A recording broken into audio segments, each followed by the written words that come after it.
문학 한번 봅시다. 쉬워 내용이. 근데 이제 어떻게 하면 문학은 그러니까 이런 관점이 중요한 것 같아. 비문학은 어떻게 하면 내가 조금 더 시간을 세이브해서 더 자세하게 디테일하게 읽어줄 수 있을까가 중요하지만 문학 같은 경우에 내가 어떻게 하면 조금 더 빨리 읽어서 시간을 세이브해줄 수 있을까, 이 부분이 중요한 것 같아. 난 개인적으로 그렇게 생각해. 왜냐면 요즘 나오는 문학들이 그렇게 어렵지가 않으니까. 자, 22번부터 들어가 보자. 그리고 22번. 먼저 조지훈 산상의 노래와 관련된 시인데, 관련된 시가 아니야. 산상의 노래지. 말을 이상하게 하는 거야. 근데 이제 내가 오늘 문학 정리하는 프린트를 줬을 거야. 문학 정리 6지 오늘. 그래서 조지훈 산상의 노래를 좀 보기 전에 이 조지훈이라는 시인 너희 들어본 적 있어? 조지훈? 네. 유명하다. 유명하지 않아요? 유명하지. 조지훈, 그다음에 박목월, 그다음에 박두진. 이 사람들이 누구야? 청록파지? 들어봤어? 청록파라고 안 들어봤어? 자연을 가지고서는 시를 쓰는 거에 집중했었던 사람인데, 여기 내가 잠깐 써놨을 거야. 청록파라고. 어디 나오냐면 이 두 번째 장에 청록파. 여기에 이제 그 자연을 바탕으로 인간의 염원과 가치를 성취하기 위한 공통된 주제로 시를 써온 세 사람은 46년 6월에 시집 청록집을 함께 펴내면서 청록파라는 이름을 갖게 됐고, 서정주 시인 알아 혹시? 서정주도 굉장히 유명한 사람인데 선생님 선배인데, 서정주는 이들의 공통적 주제 때문에 자연파라고 불렀다라고 이렇게 얘기를 하고 있어. 그래서 박목월 같은 경우에는 향토적 사정으로 한국인의 전통적인 삶의 의식을 민요풍으로 노래하였고, 조지훈은 고전미의 문화적 동질성을 담아 일제에 저항하는 시를 썼고, 일제에 저항하는 시야. 이것도 나름대로가 아니라 맞지. 그 다음에 박두진은 자연에 대한 친화와 사랑을 그리스도교적 신앙을 바탕으로 읊었대. 기독교인이었지. 그래서 이들은 일제 강점기 말에 등단하여서 한글로 작품을 발표하였고, 자연을 소재로 자연 속의 인간의 심성을 담은 시를 썼고, 광복부에서 시의 순수성을 잃지 않았다는 공통점을 가지고 있다라고 하고 있지. 네.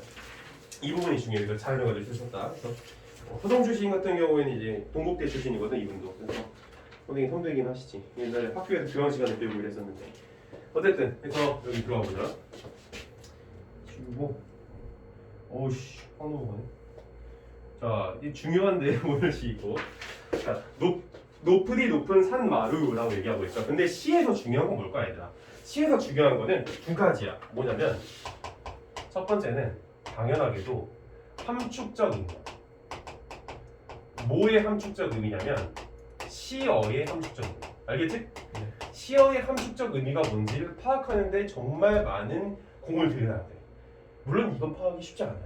그렇다면 두 번째로 중요한 건 무엇일까? 이게 파악이 안 되는 경우에 여기로 가야 되는데, 바로 변화 양상이에요. 근데 이때 변화 양상은 뭐에 대한 변화 양상이냐면 바로 감정의 변화 양상이에요. 정서지, 정서. 이 시적 화자가 가지고 있는 정서, 감정에 대한 변화, 그걸 캐치하는 게 중요해. 자, 그래서 나는 지금 이 가에 대해서 배경 지식이 전혀 없이 접근을 해볼 거야. 알겠지? 왜냐면 우리가 시를 읽는 상황에서 보기에서 이 시에 대한 어떤 배경 지식을 주어지지 않는 이상 전혀 알 수가 없잖아. 이 배경 지식을 내가 천재도 아니고.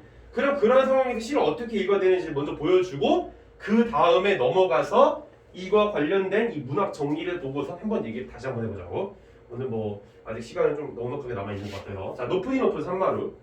일단 뭐 어쩌라고. 그래서 낡은 고목에 못 박힌 듯 기대어 내 홀로 긴 밤. 일단 긴 밤이 나왔어. 자, 시에서 긴 밤이 나와. 그러면 이 긴 밤이라고 하는 것은 좋은 특성을 가지고 있을까? 아무래도 좀 부정적인 특성을 가지고 있을까? 맞아. 그게 당연한 거야. 밤이라고 하는 게 물론 이제 좋은 시간이 되는 시도 있을 수 있겠지. 하지만 특히나 이런 옛날 시 같은 경우에는 부정적인 그런 특징을 가질 확률이 무지하게 높겠지. 밤이니까. 네. 그리고 이게 확실시되는 건 이 아래 이연에서 아침에 대한 얘기가 나오고 있잖아. 뭘 볼 수가 있어? 아, 대조가 되고 있구나 라는 것을 캐치해낼 수가 있잖아. 간단하지? 네. 이게 뭐야? 바로 변화 양상인 거야. 여기서 감정이 어떻게 변하는지를 캐치해 나가야 된다고. 네. 자, 김밥을 무엇을 간구하며 물어왔는가 라고 하고 있어. 자, 이게 정서에 대한 얘기지. 이 시적 화자가 뭔가 존나 바라고 있구나. 바라고 있는 게 있으니까 밤에서 견디면서 간구하고 있는 거 아니야? 그치? 뭘 바라고 있을지 생각을 해보자고. 뭘 간구할까? 자, 아침이 됐으면 얘가 간구했던 게 나와야 되는 거 아니야, 그러면? 네. 시들은 핏줄에 구비구비로 사늘한 가슴에 한복판까지 사늘한 가슴 여기 지금 사늘한 가슴이라고 하는 건 이 사람이 뭔가를 막 간구하면서 울어왔었잖아. 그러니까 내 가슴이 어떻게 된 거야? 미어 터진 거야. 그래서 사늘해진 거야. 사늘해졌다라는 것은 뭔가 내 마음이 굉장히 척박해진 그런 느낌인 것이잖아. 그래서 이 느낌은 지금 어떻게 해소가 되고 있어? 좋은 소리, 그지? 뭐가 또 뭐야? 변화 영상이 보이지 않아? 네. 감정이 좋아지고 있지 최소한. 네. 무슨 감정인지 나도 몰라. 근데 내가 간구했던 게 점점 이루어지고 있는 느낌이 들리는 거야. 들린다니? 드는 거야. 자, 이제 눈 감아도 오히려 꽃다운. 자, 꽃이 나고 있어. 자, 꽃은 대체적으로 좋은 소재일까 아니면 나쁜 소재일까? 이거 좀 무식한 질문이긴 하지. 아무래도 긍정적이겠지. 근데 얘들아 되게 웃길 수도 있겠지만 이런 식의 시접근이 수능에서 요구하는 거다. 단순하게 읽어줘야 돼. 복잡하게 읽을 필요가 전혀 없다. 오히려 비문학에서 복잡하게 가되 문학은 조금 더 심플하게 갈 수 있는 게 되게 중요한 거야. 네. 그래서 내 영혼의 촛불로 어둠 속에 나래 떨던 샛별아 숨으라 라고 하고 있어. 나래는 뭐야? 날개. 알겠지? 어둠은 뭐야? 아까 전에 밤이지. 네. 이런 밤 속에서 계속해서 내가 날개를 떨고 있었던 그런 샛별아 숨으라 하고 뭐 하고 있어? 명령을 하고 있지. 내 영혼의 촛불로. 그래서 꽃다운 하늘이 왔으니까 이제 그냥 내가 떨고 있었던 이런 날개 또 이런 촛불로서 이 어두웠던 시기의 내용들은 다 사라져라 이런 얘기를 하고 있는 거겠지. 네. 그런 식으로 받아들일 수 있어. 근데 뭐 이렇게 억지스러워요 라고 할 수 있는데 나 이렇게 해서 문제 푸는데 이렇게 해서 문학 다 맞춰. 거짓말 아니고 되게 심플하게 그러면서. 그래서 환히 트이는 이마 우 떠오르는 햇살. 여기서 우는 위지.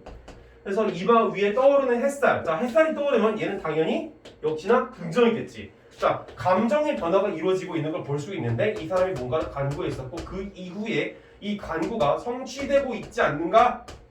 라는 생각을 가져갈 수 있겠지. 그래서 10월 상달, 그러니까 10월은 10월이겠지. 이 위에 떠있는 달은 꿈과 같구나. 꿈! 이 사람이 간구했던 대상일 수도 있겠구나 라는 얘기를 하고 있는 거야. 알겠지? 계속해서 뒤에서 뭘 얘기하고 있어? 반복적으로 내가 원했던 게 이루어지고 있다라고 하는 그런 느낌이 들어. 그래서 메마른 입술에 피가 돌아. 여기 지우고. 메마른 입술에 피가 돌아. 자, 메마른 입술 뭐야? 좋은 거야, 나쁜 거야? 아무래도 부정적이지. 근데 거기에 뭐가 되는데 피가 돌아. 피는 여기서 그럼 좋은 거야, 나쁜 거야? 긍정적이지. 아니 메말랐는데 거기서 생기가 돈다는 얘기잖아. 그래서 피가 돌아서 오래 잊었던 피리의 가락을 더듬으니 피리의 가락 좋은 시어지. 그래서 사실 너희들이 이 시를 공부할 때 긍정적인 의미를 가지고 있는 시의 의미, 그 시어, 그다음 부정적인 의미를 가지고 있는 시어 이 두 가지로 카테고리를 나눠서 정리해 보는 게 공부에 굉장히 도움이 돼. 그래서 여기 뭐 들어올 수 있는 건 오늘 이제 뭐가 있었어 보면은, 뭐 햇살, 그지? 그다음에 꽃, 그다음에 뭐 촛불, 그다음에 또 뭐가 있었어요? 피, 그지? 그다음에 또 뭐가 있어? 아까 전에 이 햇살, 되게 많지. 근데 부정적인 건 뭐가 있었어? 긴 밤, 그렇지? 그다음 어둠 속, 그렇지? 그다음에 또 뭐가 있었어? 메마른 입술, 알겠어? 이런 것들이 바로 부정적인 시어라는 거야. 간단하잖아. 복잡하니? 간단하지? 그래서 새들 즐거이 구름 끝에 노래 부르고, 새들도 이제 즐겁대. 결정적이지? 뭐가 결정적이야? 감정이 나오고 있잖아. 이런 부분에 캐치 좀 된다니까? 생각보다 간단해. 그래서 구름 끝에 노래 부르고 사슴과 토끼는 한 포기 향기로운 쌀이순. 쌀이순은 시어는 알아야 되겠지. 풀이야 풀. 풀 알겠지? 풀. 쌀이라고 하는 게 이제 풀이더라고. 그래서 얘네들 보고 뭐하래? 이 풀을 먹지 말라라고 얘기를 하고 있지. 이거는 조금 이해가 안 될 수 있어. 이 배경이 뭔지 모르면. 그래도 일단 쌀이순을 살아가라. 뭐 이게 좋은 느낌의 시어라고 우리가 받아들여줘야 돼. 맥락이 지금 좋아지고 있잖아. 그래서 여기 높이 높은 산마루 맑은 바람 속에 옷자락을 날리며 근데 아까 전에 위에서도 산마루가 나왔었지. 다시 나오네. 그지? 이때 우리가 뭘 생각할 수 있어? 숨이 상관이지. 알겠어? 위에서 산마루 아래에서 산마루 똑같은 구조를 이용해주고 있구나. 그래서 맑은 바람 속에 옷자락을 날리면 내 홀로 서서 무엇을 기다리며 노래하는가. 이 사람은 자신의 소원 간구가 성취되었음에도 불구하고 그 이후에 또 뭔가를 기다리는 태도를 지금 보여주고 있어. 알겠지? 그래서 이 시는 이러한 식의 시구나라는 것 정도는 파악해줄 수가 있다는 거야. 상황이 좋아졌지. 오케이. 자, 그래서 일단 문제를 먼저 풀고 나서 가에 대한 배경을 좀 한번 보도록 해보자. 먼저 22번 문제. 내가 이런 문제를 해결하는 방법에 대해서 한번 알려줬었어. 어떻게 하라고? 이런 식으로 가, 라를 옆에 써놓고 정어 체크해 나가라고. 자, 1번. 가는 계절의 변화에 따라 달라지는 주변 풍경을 나는 공간의 이동에 따른 풍경 변화를 묘사하고 있다라고 얘기하고 있는데 가에서 계절의 변화가 있어 없어? 없어. 정답이 아니지 그러니까. 여기서는 시간에 대한 변화는 있을지언정 계절의 변화가 없어. 나는 안 읽었으니까 모르고. 자 2번. 가는 시각적 이미지를 통해 자연의 위대함을 시각적 이미지가 나와 안 나와? 네, 나오지 많이. 그치? 시각적 이미지가 많이 나와. 예를 들면은 낡은 고목, 그 다음에 아침, 그래서 더 구비구비로 하늘한 가슴의 한복판, 거기는 이제 청각적인 거고, 그 다음에 꽃다운 하늘, 그치? 햇살, 그 다음에 뭐 10월 상달, 그치? 이런 것들이 전부 다 시각적 이미지는 맞단 말이야. 근데 문제는 뭐야? 자연의 위대함이야 그게? 자연의 위대에 대해서 얘기한 적이 없는걸? 네. 자 3번. 가는 명령이 어제 나왔었어? 네. 나왔었잖아. 아까 전에 뭐라고 그랬어? 숨어라! 이렇게 숨어라! 그래서 대상의 행동을 유도하는 거 맞지? 숨으라 그랬잖아. 네. 3번은 맞는 얘기야. 4번. 가와 나는 인격화된 사물을 청자로해서 화자의 소망을 전달하고 있다라고 얘기를 했었어. 자 일단 인격화하는 사물이 나오니? 여기서 인격화하는 사물이 나오나 안 나오나? 아까 전에 그 사슴과 토끼, 그치? 얘네들한테 한 포기 이거를 사양하라고 그래서 인격화된 사물이 나오기는 하잖아, 그치? 네. 근데 얘네들한테 자신의 소망을 전달을 하니 야 너희들한테 내가 소망이 있다 막 이래? 아니요. 그런 얘기는 아니야. 얘네들한테 자신이 생각하는 어떤 이상향에 대한 동조를 요구할 뿐이지 얘네들한테 소망을 걸고 있진 않다라는 거야. 알겠지? 네. 야 너희들한테 내 소망은 이게 있어 이런 식으로 얘기하는 그런 상황이 아니라고. 5번. 가와 나는 도치된 표현을 활용하여 화자가 처한 부정적 현실에 대한 극복 의지를 강조하겠다고 하는데 일단 도치된 표현이 가에 있었니 없었니? 이게 아무리 찾아봐도 없더라고. 도치된 표현은 없어. 근데 이건 뭐 그렇다 쳐도 부정적 현실에 대한 극복 의지를 강조해야 해. 극복 의지가 없어. 왜? 극복이 됐잖아 그냥. 근데 의지가 드러나? 드러난 일이 전혀 없는 거지. 극복이 됐는데. 알겠어? 자 그 다음에 이제 여기 근데 이게 이렇게 가에 대해서만 파악을 했는데도 정답이 나와 안 나와? 나오지. 네. 3번이 그래서 정답이 되거든 실제로. 네. 자 그리고 이거는 됐고 A와 B를 이해한 내용으로 적절하지 않고 23번 문제지. 네. 먼저 A 같은 경우에 아까 전에 높은 산마루 첫 번째 나오는 1년이잖아 1년. 1행이라고 그래야 되나? 1행. 네. 근데 보면은 그 첫 번째 그 행에서 첫 번째 연에서 뭐라 그래? 이게 왜 이렇게 헷갈리냐? 첫 번째 연이라고 그래야 될 것 같은데 첫 번째 연에서 그게 이제 긍정적인 상황이었어? 부정적인 상황이었어? 당연히 부정적인 상황이었지. 네. 그리고 뒤에 나오는 B는 그 마지막 연은 긍정적인 상황이야? 아니면 부정적인 상황이야? 부정적인 상황, 긍정적인 상황이지.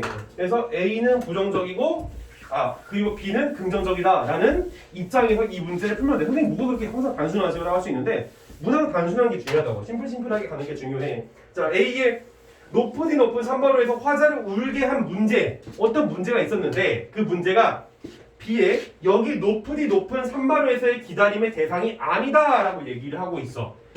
당연하지. 이 문제를 기다리겠어 얘가? 아니겠지. 그러니까 이건 맞는 얘기지. 정답이 아니고 이건 맞는 얘기니까 넘어가고. 2번. A의 못 박힌 듯 기댄 자세는 과거의 고통을, B의 옷자락을 날리며 서 있는 자세는 미래에 대한 기대를 드러낸다라고 얘기를 하는데 어때? 맞지? 네, 맞아요. 이건 너무 맞잖아. 왜? 얘는 부정, 얘는 긍정이니까. 그러니까 단순하게 보는 시각이 생각보다 효과가 있어 문학에서. 네. 3번. A의 긴 밤에 담긴 부정적 상황은 대놓고 나오지 부정적이라고. 네. 이 아침 이후 B의 맑은 바람을 동반하는 맑은 바람 나오지 여기서 맑은 바람 속에 옷자락을 날리며 새로운 상황으로 변하고 있다. 충분히 허용이 가능하지? 네. 쉬워. 자 4번. A의 무엇이 B의 무엇으로 이해하는 과정에서 내가 무엇을 강구하는가 무엇을 기다리는가 얘기해서 날에 떨던 샛별과 향기로운 쌀이수는 화자의 지향점으로 기능하고 있다라고 얘기하고 있어. 자 날에 떨던 샛별이라고 하는 것은 내가 어둠 속에서 감추고 있는 날개인 거야. 그게 지향점일까? 또 향기로운 쌀이순을 사용하라고 얘기를 했어. 그게 지향점일까? 아니요. 허용하기가 어렵단 말이야. 정답은 4번이지. 그리고 날에 떨던 샛별이 어둠 속에 있었다면 부정적인 상황이 있는 건데 아니 이거를 지향점이라면 긍정적인 건데 긍정과 부정의 매칭을 이런 식으로 비약적으로 이뤄낼 수가 있어? 말이 안 된다라는 거야. 그래서 23번에서 긍정 부정이 도식, 즉 대조구조가 그대로 들어온다는 것도 확인할 수가 있는 거지. 네. 생각보다 단순하게 풀린단 말이야 문제가. 네. 자 5번 A에 간구하는 거야. 내가 뭔가를 막 원하는 거. 그래서 싸늘한 가슴에 생명력 회복을 바라는 기원을 B의 노래는 메마른 입술에 생명력이 회복된 이후의 소망을 표출하고 있다. 맞지? 네. 생명력이 회복된 이후에 뭔가 추가적으로 더 기다린대. 맞는 얘기야. 정답은 4번이 되는 거지. 알겠지? 네. 자 그럼 여기까지 일단 풀고 우리가 아까 전에 얘기했다시피 이 조지훈에 대한 배경 지식을 조금 볼 필요가 있어. 뭐냐면 지금 이 시 같은 경우에는 주제가 보자 주제. 자 문학 정의 6에서 이제 조지훈의 산상의 노래 핵심 정의에서 주제가 뭐라고 나와 있어? 광복의 기쁨과 긍정적 조국의 미래에 대한 염원. 아 이 시가 비로소 뭐야? 총독파들이 활동을 했던 일제강점기 말에 독립에 대한 염원이었고 그게 이루어진 상황에 대한 예찬이 되는 거구나 라는 생각을 가져볼 수가 있는 것이지. 그렇기 때문에 여기에서 긍정적인 시어에 대입이 되는 대상은 바로 조국의 독립과 독립 이후 새롭게 세워나갈 국가에 대한 염원인 거야. 부정적인 시어에 대입되는 건 뭐가 대입이 되는 거야? 일제강점기겠지? 네. 이렇게 단순하게 도식화가 이루어진다고. 이게 바로 일제강점기 시대의 특징인 것이지. 네. 일제강점기와 독립 이 두 사이의 대조구조인 거잖아. 자, 그 한용운 네. 만해 한용운 우리나라에서 이제 시인 중에서 이제 거장이잖아. 네. 그치? 이 사람도 선생님 선배인데 어쨌든 간에 이 한용운이라는 사람이 이제 지었던 시는 님의 침묵, 그지? 네. 그 또 뭐가 있어? 당신을 보았습니다. 알아? 이런 시들이 있어. 근데 이런 시들의 특징은 뭘까? 이 님, 당신 전부 다 뭘까? 바로 저기서 얘기하는 것처럼 독립이야. 알겠지? 네. 대표적으로 대주시를 많이 쓴 사람이야. 네. 그래서 한용운이 안 나오는 거는 수능에서 조금 오래된 것 같아 생각보다. 근데 언젠가 또 나올 수도 있겠지. 워낙 거장이니까 우리나라 시인 중에서. 네. 자 어쨌든 그래서 여기서 이제 대조구조를 가져가는 게 일제강점기 시들의 특징이라는 것을 좀 볼 수 있었고, 자 여기서 특징이 있어.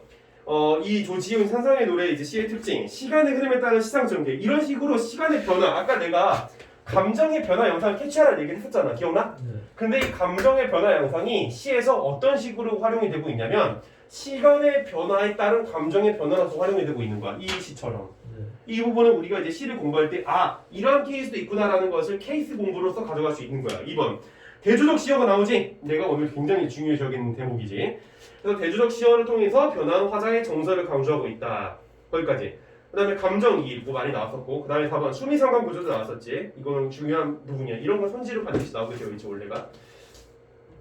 그래서 여기에서 지금 보면 1년, 2년, 3년, 4년, 5년, 6년, 7년에 대한 얘기가 쭉 나와 있는데 다른 건 쉬워. 이전에 광복을 영원하다가 그게 이루어진 상황. 근데 7년에서 우리가 조금 주목해 볼 만한 게 민족의 미래에 대한 모색이라는 얘기가 나오고 있잖아. 그래서 7년에서 아까 전에 얘가 뭔가 기다린다는 얘기를 했었지. 무엇을 기다리면 노래하는가? 바로 뭐야? 이 광복 이후에 새롭게 세울 국가에 대한 기다림인 거야. 알겠지? 네. 네. 그래서 이런 식으로 이 시에 대한 배경 지식을 갖고 넘어가면 조금 더 완벽한 시에 대한 이해를 우리가 담보하고 넘어갈 수가 있겠지. 자, 그 다음 나로 넘어가는데 나시 사실 얘 같은 경우에는 정말 쉬워. 나는 개인적으로 그렇게 생각했는데 왜? 보기가 주어져 있잖아. 그치? 네. 보기가 주어져 있으면 아무래도 이 시에 대한 난이도는 확 내려갈 수밖에 없어. 그래서 보기를 중요시 여겨야 되는데 자, 보기는 어떻게 읽는다? 그냥 줄줄줄 읽는 게 아니라 키워드식으로 읽어줘야 된다. 알겠지? 네. 여기에서 키워드를 뽑아내는 연습을 해. 자꾸. 그래서 키워드가 뭐 있는지 봐볼까? 나무의 주사 1의 화자는 도심 속 가로수를 관찰하고 있대. 그러면서 도시를 비판적으로 조망한대. 그래서 이 사람은 지금 관찰하고 있는 입장이고 무엇보다 중요한 키워드가 비판적이다 라는 것이지. 왜냐? 여기서 뭘 알 수 있어? 화자의 태도를 알 수가 있잖아. 네. 자, 도시의 가로수는 나무의 푸름이나 아름다운 꽃조차도 도구적 가치에 의해서 평가된다. 자, 도구적 가치라는 얘기를 하지. 자, 시에서 특히 문학에서 도구적 가치다라는 얘기는 무슨 얘기야? 이 칸트가 얘기한 게 있지. 그 우리 위대한 철학자 칸트씨가 뭐라고 그러셨어? 인간을 도구로서 보는 것이 아니라 그 자체를 목적으로 봐야 된다는 얘기를 했었지. 그래서 이게 철학적인 건데 도구가 나오면 여기에 대비되는 키워드가 뭐냐면 목적이야. 알겠어? 네. 이 어떤 그 가로수 자체를 아름다운 꽃들을 목적으로 보는 것이 아니라 그 아름다운 목적이 아니야. 전부 다 뭐야? 도구야. 도구. 알겠지? 그래서 화자는 삭막한 도시 환경에도 불구하고 고통을 참아내며 꽃을 피우는 모습의 나무를 뭐 반어법으로 인식한대. 이게 인내지 인내. 그래서 도시는 제대로 뿌리박지 못하면서도 도시 환경에 적응할 꽃을 피우는 나무에서 치욕을 읽어낸 거래. 이게 뭐야? 이 인내가 곧 치욕이었던 거야. 그것은 도시의 이주민인 화자가 나무에 대해 뭘 느꼈는데 이거에 대해서 이제 동질감을 느끼는 거지. 이런 식으로 키워드 위주로서 보기를 잡아주라고. 그래야 우리가 조금 더 쉽게 문제를 풀 수 있다고. 자, 나 들어가 보자. 자, 꽃이 피었다. 도시가 나무에게 반어법을 가르친 것이다. 이 반어법이라는 게 뭐라고? 반어법. 반어법이 뭐야? 예를 들어서 야, 너 참 잘했다. 그지? 이게 좋은 의미야? 그 뉘앙스가. 야, 너 참 잘했다. 물론 진짜 좋을 수도 있겠지만 야, 너 참 잘했다. 뭐야? 비아냥거리는 거지. 그래서 여기서도 꽃이 피었고 이제 이 꽃이 핀 게 도시가 나무에게 뭘 가르쳤대? 반어법을 가르쳤다라고 지금 보고 있는 거야. 근데 이 꽃이 피었는데 이게 부정적인 상황으로 보이고 있는 거야. 그래서 이 화자의 태도가 어떻다고 보는 거야? 비판적인 입장인 거지. 그래서 이 도시의 이주민이 된 뒤부터 속마음을 고지곳대로 드러낸다는 것이 얼마나 어리석은가를 나도 곧 깨닫게 되었지만 살아있자. 자, 뭐하고 있는 거야? 인내하고 있는 거지. 악착같이 들뜬 뿌리라도 내리자. 속마음을 감추는 대신 비트는 법을 익히게 된 30몇 이후부터 나무는 나의 스승, 뭘 느끼고 있다? 동질감을 느끼고 있다. 그래서 그가 견딜 수 없는 건 꽃향기 따라 나비와 벌이 붕붕거린다는 것. 내성이 생긴 이파리를 벌레들이 변함없이 아삭아삭 뭐래? 아삭아삭 갑자기 이제 음성 상징어로 활용하고 있지. 뜯어 먹는다는 것. 그러니까 주변에 있는 나비와 벌 그리고 벌레들은 뭘 나타내고 있는 거야? 바로 이 도시에서 아름다움을 도구적 가치로 활용하고 있는 도시 사람들에 대한 비판적 어조라고 볼 수 있겠지. 뭐 사람이라고 딱 지칭하기는 애매할 수도 있겠지만 도르변 씨를 시끄러운 가로등 곁에서 허구한 날 신경증과 불면증에 시달리며 피어나는 꽃. 자, 근데 여기에서 신경증과 불면증을 가지고 있는 건 누구일까? 이 나무가 가지고 있는 게 아니라 사실은 자기야. 자기의 심정을 나무와 꽃에다가 이입시키고 있는 거라고. 그래서 참을 수 없다. 나무는 알고 보면 치욕으로 푸르르다. 이 표현은 무슨 표현법이야? 치욕인데 푸르대. 역설 아니야, 역설? 네. 공존할 수 없는 두 시어가 공존을 하면서 새로운 의미를 만들어내고 있으니까 역설이라고 볼 수 있겠지. 자, 그러면 이제 24번에 대한 문제를 간단하게 풀어주고 넘어갈 수 있어. 24번이 3점짜리 문제지만 선택지가 어이없어. 그래서 내가 문학을 풀 때 말하는 게 있지. 누만분. 뭐야? 누구나 맞추는 문제. 바로 얘가 그친 거야. 1번. 자, 들뜬 뿌리래. 이건 나무가 처한 상황에 대한 화자의 동질감을 발휘하고 있고요. 들뜬 뿌리는 뭘 얘기하는 거야? 원래 뿌리는 땅에 안정적으로 뿌리박고 있어야지. 근데 얘는 들떴다. 무슨 얘기야? 안정적이지 않다는 얘기지. 동질감을 느끼는 거 맞겠지. 자, 이번 내성이 생긴 이파리라고 얘기를 하고 있는데 내성이 생긴 이파리는 나무가 도시에 적응하면서 지니게 된 성질을 보이고 있군. 내성이라고 하는 것은 인내할 수 있는 힘이 생긴 거잖아. 적응을 하면서 지니게 된 성질이라고 보여줄 수가 있겠지. 3번 시끄러운 가로등 곁은 꽃을 피우며 참아내야 할 삭막한 도시 환경을 드러내고 있군. 맞는 얘기지. 4번 신경증과 불면증은 나무가 도시에 적응하기 위해 견뎌내야 할 고통. 맞는 얘기지. 5번 치욕으로 푸르르다는 도구적 가치로 평가받아 그 환경에 적응하지 못하는 도시가 아니라 나무에 대한 비판적 표현. 정답 5번이지. 네. 아니 나무에 동질감을 느끼는데 왜 갑자기 나무에 대한 비판을 하고 난리야. 네. 무슨 이렇게 어이없는 선택지를 내냐. 근데 이걸 애들이 또 태운다. 자, 오늘 마지막으로 볼 거. 바로 황망근대. 34번에서 37번 문제. 자, 근데 문학은 늘 얘기하지만 주어져 있는 혹시라도 보기가 있다면 그 보기를 먼저 읽고 나서 작품으로 들어가는 것이 상당히 유리하다는 얘기야. 이건 나만 하는 얘기가 아니라 지금 이제 국어를 가르치고 있는 많은 이제 수능 강사들이 얘기하는 부분이기도 하지. 그래서 보기를 먼저 안 읽어주면 그냥 니들 손해니까 무조건 읽어주길 바란다. 그런 거.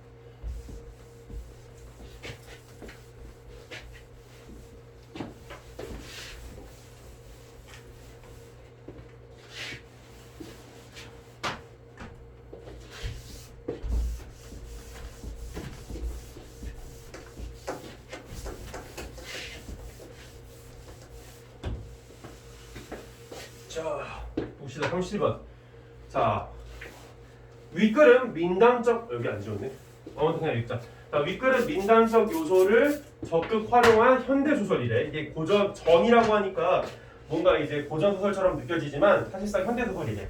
그래서 바보 취급을 받는 황만근이 신이한 존재와 대면했으나 어이씨 왜 이래? 신이한 존재하고 대면을 하는데 신이하다라는 건 뭐야? 신비하다라는 것이지. 네. 그래서 신비한 존재하고 대면을 했는데 위기를 극복했대. 네. 자, 보기는 항상 뭐 키워드 위주. 그래서 민단적 요소가 들어가고 민단적 요소. 그리고 바보 취급을 받는데 황만근이. 네. 그래서 얘가 신이한 존재를 만나고 위기를 극복하고 또 승리를 거둔대. 그래서 얘는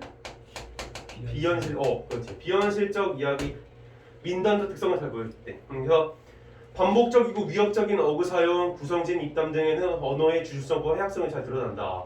그래서 여기서는 지금 반복적, 위협적, 그다음에 구성진 입담, 주술성, 해학성이 있다라고 하는 키워드를 여기서 뽑고 들어가면 돼. 들어가보자. 쉬운 글이라서 빨리 읽고 끝내도록 하자. 자, 보자.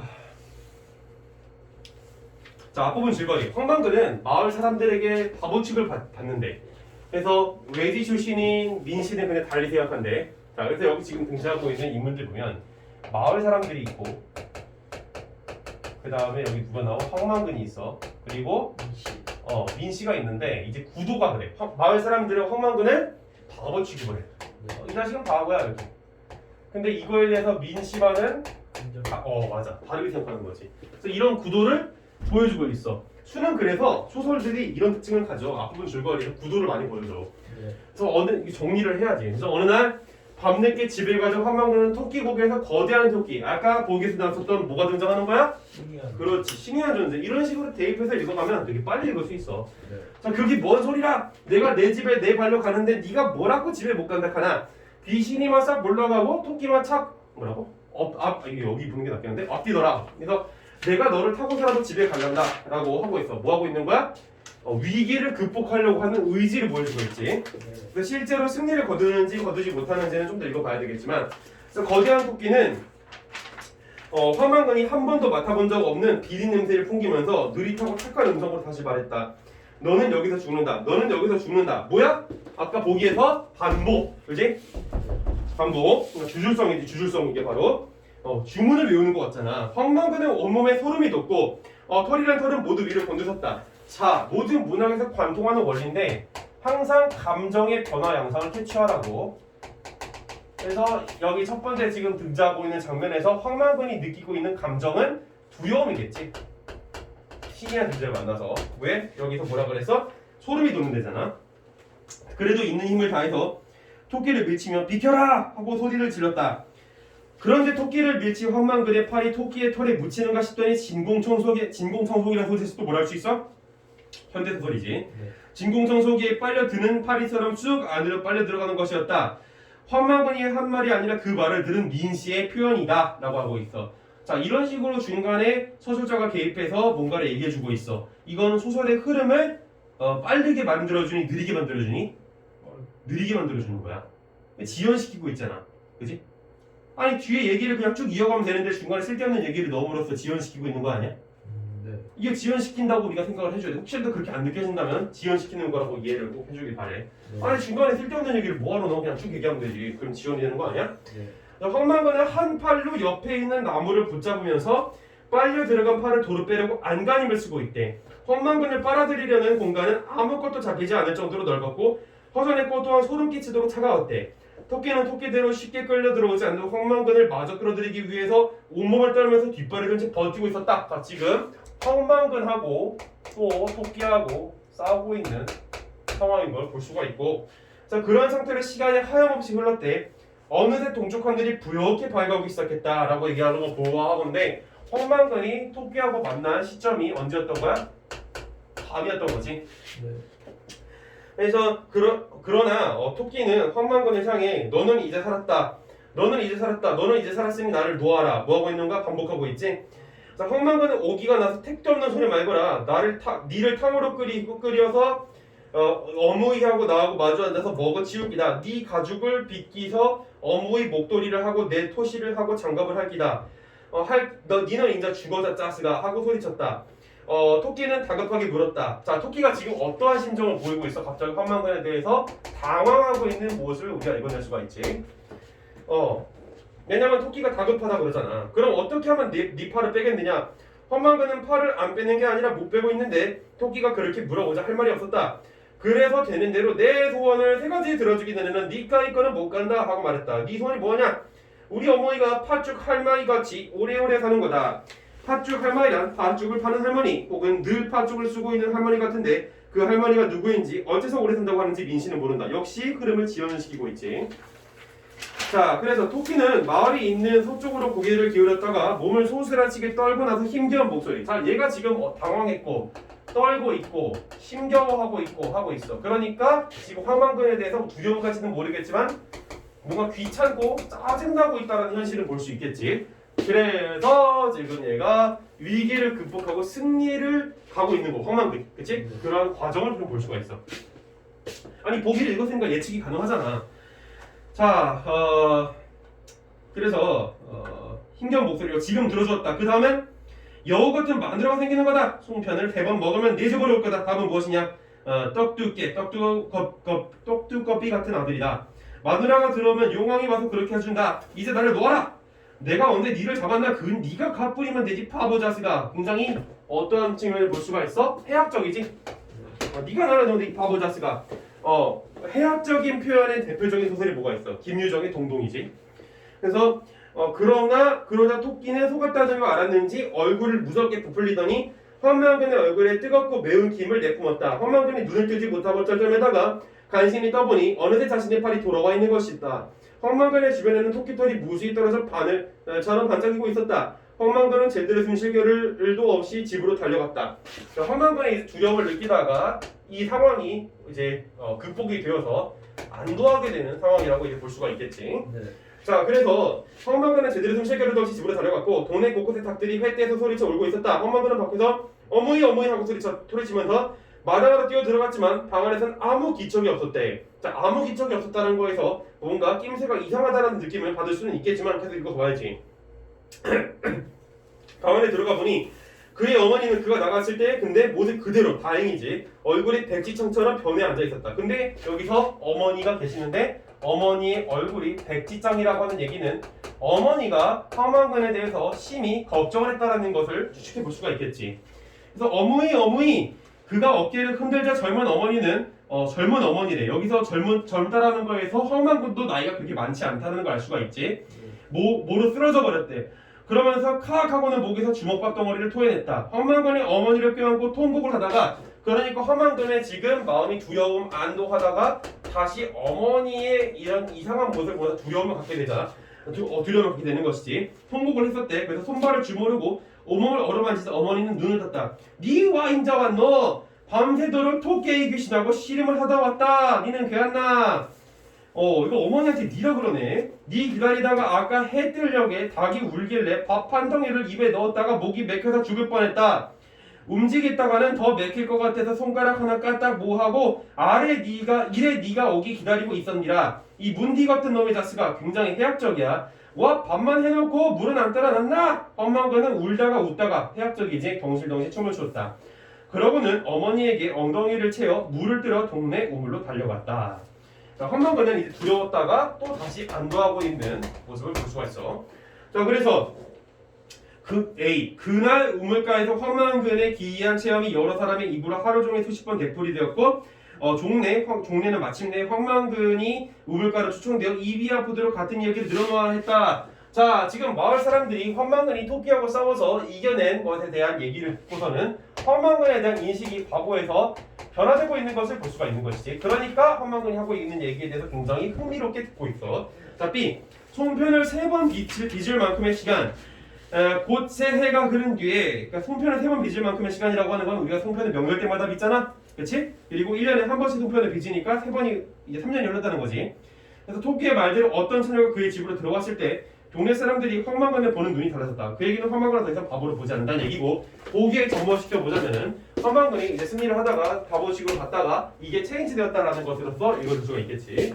자 34번 정답률은 69%야. 지금 여기에 있는 4가지 문제 중에서 제일 정답률이 낮아. 자 기억과 니은의 소설 효과로 가장 적절한 것은 아까 전에 중간중간에 삽입한 거였지. 1번 기억을 통해 민씨가 황망근에게 들은 말을 그대로 전하고 있음을 알 수 있다. 근데 여기서 뭐라 그랬어? 황망근이 한 말이 아니라 그 말을 들은 민씨의 표현이다. 아니 이렇게 얘기해 주려면 황망근이 하는 말을 그대로 전해주는 건 아니잖아. 그치? 왜곡하고 전달하고 있으니까 민씨가 한 말이다 이런 얘기를 하는 거지. 자 1번 틀렸지. 자 2번 니은을 통해 황망근의 말을 전하는 민씨도 다른 인물들처럼 서술자의 서술 대상임을 알 수 있다라고 얘기하고 있어. 맞는 얘기지, 그렇지? 왜냐면은 황망근의 말을 전달하는 민씨에 대해서 얘가 그대로 전달하는 게 아니라고 하는 서술자가 서술을 하고 있는 상황이잖아. 3번 기억과 니은을 삭제하면 황망근과 토끼의 대결 과정을 파악하기 어렵게 된다라고 얘기하고 있지. 자, 근데 이걸 삭제해도 황망근과 토끼의 대결 과정은 파악하기 쉽지. 전혀 영향이 없어. 4번 기억과 니은은 황망근의 토끼의 대결 과정 자체에 더 몰입하여 읽도록 도와주는 기도를 하는 게 아니라 지연이 이루어지지 오히려. 몰입이 안 돼 오히려.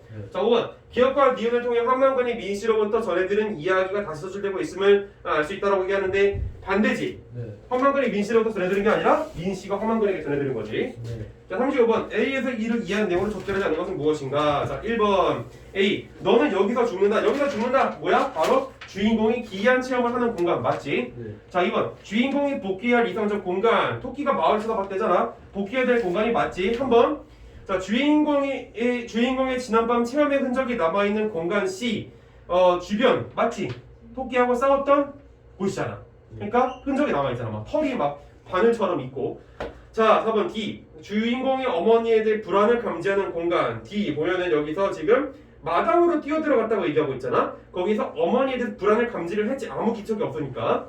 자 5번 우물로 달려갔대지. 이 우물 주인공이 어머니 요청을 동네 사람들에게 전달하러 간 공간이라고 하는데 어머니 요청을 동네 사람들한테 전달하러 간 게 아니라 자신이 체험한 경험을 전달하러 간 공간이야. 그러니까 정답은 5번이지. 자 되게 쉽지. 36번 A, B에 대한 설명으로 가장 적절한 것은 자 A는 뭐였어? 아까 전에 황망근이 마을 사람들 앞에서 종일 이야기를 하는 장면이고 B는 뭐야? 토끼의 말대로 황망근의 어떤 소원이 이루어지고 있는 상황인 것이지. 그래서 여기서 보게 되면 1번 A는 마을 사람들이 이야기를 여러 차례 들었으나 여전히 흥미를 지니지 못했음을 나타내준다 하고 있는데 흥미를 겁나게 지녔으니까 여러 번 얘기했겠지. 자 2번 A는 직접 경험한 사건이라도 반복적으로 전달되면서 이야기의 내용이 점차 달라지고 있음을 보여준다라고 얘기를 했지만 이것도 없어요. 이런 말이 없죠. 이런 말이 여기서 아예 없고 얘가 뭐라 그랬냐면 수십 번 되풀이했다는 얘기밖에 없어. 그러니까 변했다는 걸 추정할 수가 없고 3번 자 B는 새로운 등장인물의 말에 따라 말을 처음 전한 존재에 대한 평가가 달라졌음을 보여준다라고 얘기하고 있는데 여기에서 지금 B에서 새로운 등장인물이 누가? 처녀지 처녀. 근데 그 등장인물 처녀가 그의 집으로 들어왔을 때 얘가 무슨 말을 해? 일단 그 말을 하지 않을 뿐더러 그 말을 처음 전한 존재에 대한 평가가 달라지지 않아. 뭐야? 왜? A에서도 이미 기이한 체험을 계속해서 들으려고 하니까 평가가 달라지고 있는 상황인 거야. 그렇기 때문에 A와 B에서의 평가는 어느 정도 유지가 되고 있다는 측면으로 이해해 볼 수가 있을 것 같아. 자, 4번. B의 말은 A의 이야기의 일부로서 말의 실현이 이야기의 신뢰성을 높이고 있음을 보여준다. 자, 뭐라 그랬어? A의 이야기의 일부. 바로 황망근이 토끼한테 자신의 소원을 말한 거지. 그게 B의 말, 뭐야? 토끼의 말이지. 이 실현이 되고 있음을 보여주면서 신뢰성을 높이고 있다는 것은 허용이 가능한 진술이지. 정답은 4번이야. 근데 은근히 애들이 36번 조금 어려워하지 않았어. 이거 정답률이 몇 %냐? 88%다 맞췄어 거의. 자 5번 B는 나는 은근히 조금 어렵게 느껴질 수 있다고 생각을 했는데 애들은 되게 쉽다고 보는 것 같아. 자 B는 A의 이야기가 3년 동안 전해질 수 있었던 이유가 말의 실현에 대한 공동체의 확신 때문임을 보여준다라고 얘기를 하고 있는데 말의 실현에 대한 공동체의 확신임을 여기서 어떻게 알아 우리가? 말도 안 되는 얘기하고 있지. 자 37번 자 보기를 참고하여 윗글을 감상한대요. 우리 보기 다 읽었으니까 바로 가면 돼. 1번 황망근이 거대한 토끼와 결혼한 비현실적인 이야기 전개는 민담의 일반적 특성과 맞닿아 있는 것이겠군. 뭐라 그랬어? 비현실적 이야기는 민담적 특징을 잘 보여준다. 이 보기의 세 번째 줄에 근거가 있지. 그래서 1번은 맞는 얘기. 2번 토끼가 너는 여기서 죽는다라는 말을 3번 반복한 것은 언어의 주술적 특성. 이건 아까 내가 얘기하면서 얘기해준 거야. 읽으면서. 3번 화만근이 니는 인자 죽었다라고 발언하며 위협한 것은 의외의 결과를 가져와 토끼가 화만근의 소원을 들어주기로 하겠군이라고 얘기하고 있지. 맞아. 여기서 뭐라 그랬어? 위기를 극복한다 그랬잖아. 의외의 승리라고 하는 키워드도 보기에 나와. 자, 그 다음에 4번 바보 자스가 라는 말은 화만근에 대한 신이한 존재의 우위가 변했음을 보여주는 것이겠군. 그치? 뭐야? 원래는 처음에 우월했으나 그 다음에 열등해지는 것이지. 자, 5번 어머니가 주먹밥 덩어리를 토해내는 것은 화만근에게 속은 것을 깨달은 토끼의 주주적 복수라고 할 수 있겠군. 개소리지. 그냥 어머니가 복수한 거. 그러니까 쉽게 문학을 풀 수 있는 방법에 대해서 알려줬고 오늘은 여기까지 하도록 하고 이제 다가오는 토요일에는 나머지 나온 문제들 싹 다 풀도록 하자. 자, 여기까지 하고 수업 끝. 질문 있으면 거기 질문지에다가 써주면 됩니다. 망했다.